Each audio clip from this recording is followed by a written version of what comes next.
ಮೊದಲನೇದಾಗಿ 80ನೇ ವರ್ಷದ ಸ್ವತಂತ್ರೋತ್ಸವದ ಆರ್ಥಿಕ ಈ ನಾಡಿನ ದೇಶದ ಜನತೆಗೆ ಶುಭಾಶಯ ಕೊಡ್ತೀನಿ. ಅದರ ಜೊತೆಗೆ ವೀರ ಸಂಗೊಳ್ಳಿ ರಾಯಣ್ಣ ಅವರ 230ನೇ ಜಯಂತಿ ಶುಭಾಶಯ ಕೂಡ ಈ ನಾಡಿನ ಜನತೆಗೆ ಹಾಗೂ ದೇಶದ ಜನತೆಗೆ ಶುಭಾಶಯ ಕೊಡ್ತೀನಿ. ಈ ಒಂದು ವಿಶೇಷವಾಗಿ ಇವತ್ತು ದೇಶಾಂತರ ನಮ್ಮ ದೇಶದಲ್ಲಿ ವಿದೇಶದಲ್ಲಿ ಕೂಡ ಸ್ವತಂತ್ರೋತ್ಸವವನ್ನು ಅದ್ದೂರಿಯಾಗಿ ಆಚರಣೆ ಮಾಡುವಂಥದ್ದು ನಮ್ಮ ಭಾರತೀಯ ನಾಗರಿಕರು ಎಲ್ಲರೂ ಪ್ರತಿಯೊಬ್ಬರು ಮಾಡ್ತಿದ್ದಾರೆ. ಅದಕ್ಕೆ ಭಾಳ ನಮಗೆ ಹೆಮ್ಮೆಯ ವಿಷಯ ಅನಿಸ್ತೈತಿ, ಭಾಳ ಸಂತೋಷ ಅನಿಸ್ತೈತಿ. ವಿದೇಶರನ್ನ ತಗೊಂಡು ವಿದೇಶದಾಗ ಮಾಡುವಂಥದ್ದು ಭಾಳ ಪ್ರಾಮುಖ್ಯತೆ ವಹಿಸಿ ಇವತ್ತು ದೇಶಾಭಿಮಾನ ತೋರ್ಸಾತಾರ ಅನ್ನೋದಕ್ಕೆ ಭಾಳ ಖುಷಿ ಅನ್ಸತೈತಿ. ಇವತ್ತು ನಮ್ಮ ನಾಡಿನಾಗೆ ದೇಶದಾಗ ಎಲ್ಲ ಯುವಕರಿಗೆ ಒಂದು ಹೇಳುವಂಥ ವಿಚಾರ ಏನಪ್ಪ ಅಂತಂದ್ರೆ, ಇವತ್ತು ನಾವೆಲ್ಲ ಬೈಕ್ ರ್ಯಾಲಿಗಳು ಮತ್ತೊಂದು ಇನ್ನೊಂದೆಲ್ಲನೂ ಒಂದು ಇದರಲ್ಲೇ ಖುಷಿಲೇ ನಾವು ಮಾಡ್ತೀವಿ. ಅದು ಶಿಸ್ತುಬದ್ಧವಾಗಿ ಮಾಡಬೇಕು. ಅದರ ಜೊತೆಗೆ ಏನು ಇನ್ನೊಬ್ರಿಗೆ ಮಾದರಿ ಆದಂಗೆ ಮಾಡಬೇಕು. ಬರುವಂಥ ಪೀಳಿಗೆಗೆ ಈ ರೀತಿ ರ್ಯಾಲಿಯನ್ನು ಮಾಡ್ತಿದ್ವಿಪ್ಪ ಅನ್ನೋವಂಥದ್ದು. ಇವರು ಬೈಕ್ ವಿಲ್ಲಿಂಗ್ ಮಾಡತ್ತಂದ್ರೆ ನಾಳೆ ಅಂತರ ಮ್ಯಾಗ ಓಡಿಸ್ಬೇಕು ನಾವು, ಅವ್ರು ಬೈಕ್ ವಿಲ್ಲಿಂಗ್ ಮಾಡಿ ಅನ್ನೋಂಥ ಆಲೋಚನೆಗಳು ಬರ್ತಿರ್ತಾವ. ಅದಕ್ಕೆ ಯಾವುದೇ ರೀತಿ ಆ ರೀತಿ ಮಾಡ್ಲಾರ್ದಂಗೆ, ಯಾಕಂದ್ರೆ ಯುವಕರು ಇವತ್ತು ನಾಡಿನಾಗ ದೇಶದಾಗ ಭಾರತ್ ಮೈ ಕೃಪಾ ಏನಂತಂದ್ರೆ ನಮ್ಮ ಮಕ್ಕಳು ಉನ್ನತ ಸ್ಥಾನದಾಗ ಬೆಳಿಬೇಕಂತೇಳಿ ತಂದೆ ತಾಯಿ ಬೆಳೆಸ್ಬೇಕನ್ನೋಂಥದ್ದು ಚಿಂತನೆ ಇರ್ತೈತಿ. ಇವರು ವಿಲ್ಲಿಂಗು ಮತ್ತೊಂದು ಮಾಡಿ ಏನಾದ್ರು ದುರ್ಘಟನೆ ಆಗಬಾರ್ದು ಅನ್ನುವಂಥದ್ದಕ್ಕೆ ಜಾಗೃತಿ ಕಾಳಜಿಯನ್ನು ವಹಿಸ್ಕೋಬೇಕು. ಶಿಸ್ತುಬದ್ಧವಾಗಿ ರ್ಯಾಲಿಯನ್ನು ನೋಡಿದರೆ ಕಣ್ಣು ತುಂಬಬೇಕು, ಮತ್ತೊಂದಿಷ್ಟು ಜನ ಅದಕ್ಕೆ ನಾವು ಪಾಲ್ಗೊಳ್ಬೇಕನ್ನುವಂಥದ್ದು ರೀತಿ ರ್ಯಾಲಿಯನ್ನು ಆಗಬೇಕು. ವಿನಾಕಾರಣ ಸೌಂಡ್ಗಳು ಮಾಡೋದು, ಚೀರಾಡೋದು ಇವೆಲ್ಲ ಇಲ್ಲ. ಭಾರತ ಮಾತಾಕ್ಕೆ ಜಯವಾಗಲಿ, ಕರ್ನಾಟಕ ಭುವನೇಶ್ವರ ಮಾತಾಕ್ಕೆ ಜಯವಾಗಲಿ, ವೀರ ಹುತಾತ್ಮರಿಗೆ ಜಯವಾಗಲಿ ಅನ್ಕೊಂತ ಅದ್ದೂರಿಯಾಗಿ ರ್ಯಾಲಿಯನ್ನು ಮಾಡಲಿ.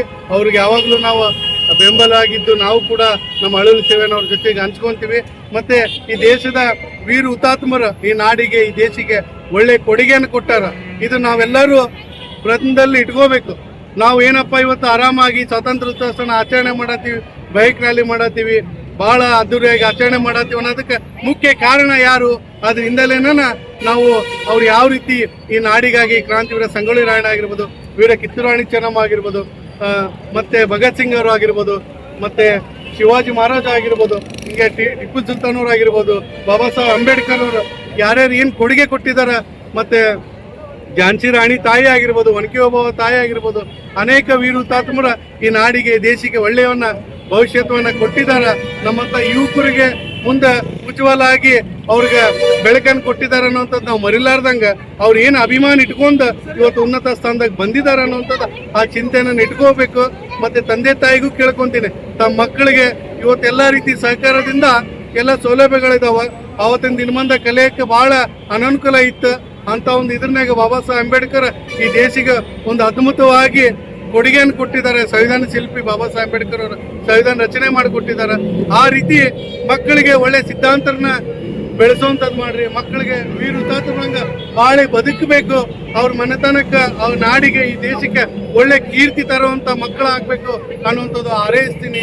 ಈ ದೇಶಕ್ಕೆ ಒಂದು ಶಕ್ತಿ, ಇಂದಿನ ಹುಟ್ಟೋ ಮಕ್ಕಳು, ಬೆಳೆಯುವಂಥ ಮಕ್ಕಳ ದೇಶದ ಒಂದು ಭವಿಷ್ಯತ್ವವನ್ನು ಬೆಳೆಸುವಂಥರಾಗ್ತಾರೆ. ಅವರಲ್ಲಿ ನಾಳೆ ವೀರ ಕಿತ್ತೂರು ರಾಣಿ ಚೆನ್ನಮ್ಮನೂ ಕಾಣ್ಬೋದು, ನಾವು ಸಂಗೊಳ್ಳಿ ರಾಯಣ್ಣನ ಕಾಣ್ಬೋದು, ಬಾಬಾ ಸಾಹೇಬ್ ಅಂಬೇಡ್ಕರ್ ಕಾಣ್ಬೋದು.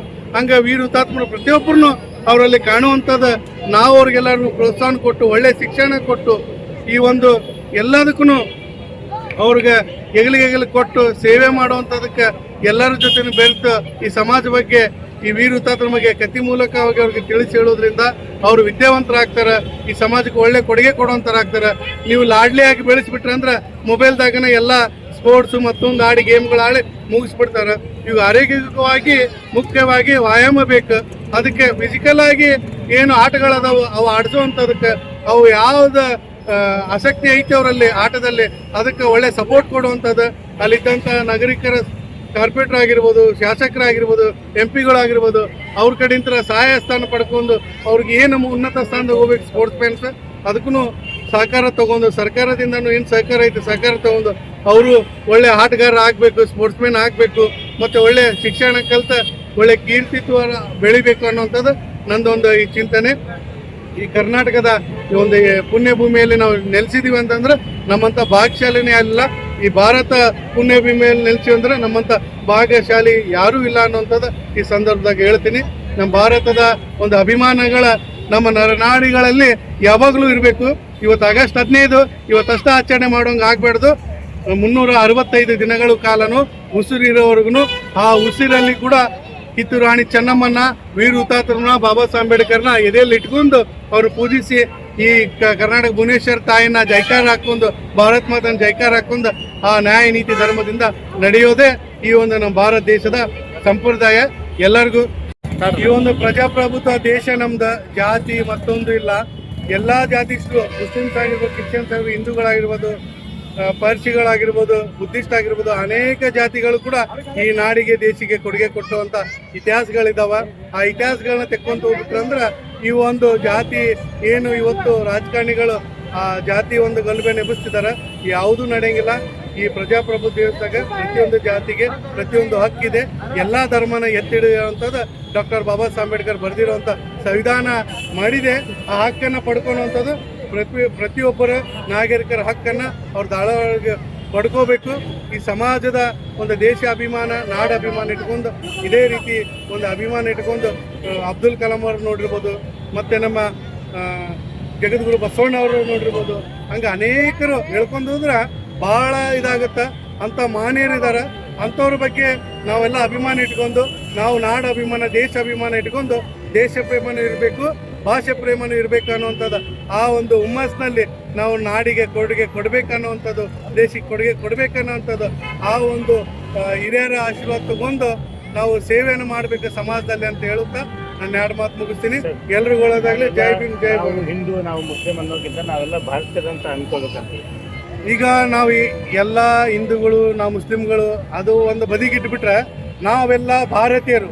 ನಾವು ಭಾರತ ತಾಯಿನೇ ನಮ್ಮ ತಾಯಿ. ಈ ಕರ್ನಾಟಕದಲ್ಲಿದ್ದೀವಿ, ಭುವನೇಶ್ವರ ತಾಯಿ ನಮ್ಮ ತಾಯಿ, ಆ ದೊಡ್ಡ ತಾಯಿ ಭಾರತ್ ಮಾತಾಯಿ. ಈ ಅನ್ನುವಂಥದ್ದು ನಮ್ಮೆಲ್ಲರಲ್ಲಿ ಮನೋಭಾವ ಬಂತಂದ್ರೆ ನಾವು ಕಾಂಪಿಟೇಷನ್ ಮಾಡೋಣ, ಎದುರ್ನಾಗ ಮಾಡೋಣ, ನಾವು ಉದ್ಯೋಗದಾಗ ಮಾಡೋಣ, ಒಳ್ಳೆ ಸಮಾಜ ಸೇವೆದಾಗ ಕಾಂಪಿಟೇಷನ್ ಮಾಡೋಣ. ಅದ್ರಾಗ ಭೇದಭಾವ ತೋರಿಸೋಣ. ನೀ ಇದನ್ನು ಮಾಡಿಲ್ಲ, ಇದು ತಪ್ಪಿದೆ, ಇದು ಸರಿ ಇದೆ, ಅವ್ನು ಶಬಾಸ್ಗಿರಿ ಮಾಡೋಣ, ಅವ್ನು ಸನ್ಮಾನಿಸೋಣ, ಗೌರವಿಸೋಣ. ಆ ರೀತಿ ನಾವು ಕಾಂಪಿಟೇಷನ್ ರೀತಿಯಿಂದ ಬೆಳೆಯೋಣ. ಜಾತಿ ಮತ್ತೊಂದು ಇನ್ನೊಂದು, ಇವ್ ಕೀಳ, ಇವ್ ಬಡವ, ಇವನ್ ಕಡೆ ಏನಿಲ್ಲ, ಇವಂದು ಯಾವುದೂ ಅಧಿಕಾರ ಇಲ್ಲ, ಮತ್ತೊಂದಿಲ್ಲ ಅನ್ನೋಂಥದ್ದಿಲ್ಲ. ಇವತ್ತು ಒಂದು ಹುಲ್ಕಟ್ಟಿನೂ ಉಪಯೋಗ ಬರ್ತಿತ್ತು ಅನ್ನೋಂಥದ್ದು ಹಿರಿಯರು ಹೇಳೋ ಹಂಗೆ ಪ್ರತಿಯೊಬ್ಬರು ಈ ನಾಡಿಗೆ, ದೇಶಕ್ಕೆ ನಾಳೆ ಬರುವಂಥ ದಿನಮಾನದಾಗ ಎಲ್ಲದಕ್ಕೂ ಒಂದು ಉಪಯೋಗ ಬಂದೇ ಬರ್ತಾರ. ಅವರಲ್ಲಿ ಕೂಡ ನಾಡ ಅಭಿಮಾನ, ದೇಶ ಅಭಿಮಾನ ಖಂಡಿತ ಇರ್ತೈತಿ. ಆ ಅಭಿಮಾನಕ್ಕೆ ನಾವು ಯಾವಾಗಲೂ ಕೃತಜ್ಞತೆ ತಿಳಿಸಿ ಅಂಥವ್ರನ್ನು ಕೂಡ ನಾವು ಜಾತಿ ಭೇದ ಇಲ್ಲದೆ ಎಲ್ಲರನ್ನ ಅಪ್ಕೊಂಡು ಈ ದೇಶ, ಈ ನಾಡನ್ನ ಮುಂದೆ ತಗೊಂಡು ಹೋಗುವಂಥದ್ದು ಪ್ರಯತ್ನ ಮಾಡೋಣ. ಯುವಕರನ್ನ ಬೆಳೆಸೋಣ, ಈ ನಾಡು ಬೆಳೆಸೋಣ, ಈ ದೇಶನ ಬೆಳೆಸೋಣ. ಬೋಲೋ ಕರ್ನಾಟಕ ಭುವನೇಶ್ವರ ಮಾತಾ ಕಿ, ಭಾರತ್ ಮಾತಾ ಕಿ. ನಮಸ್ಕಾರ.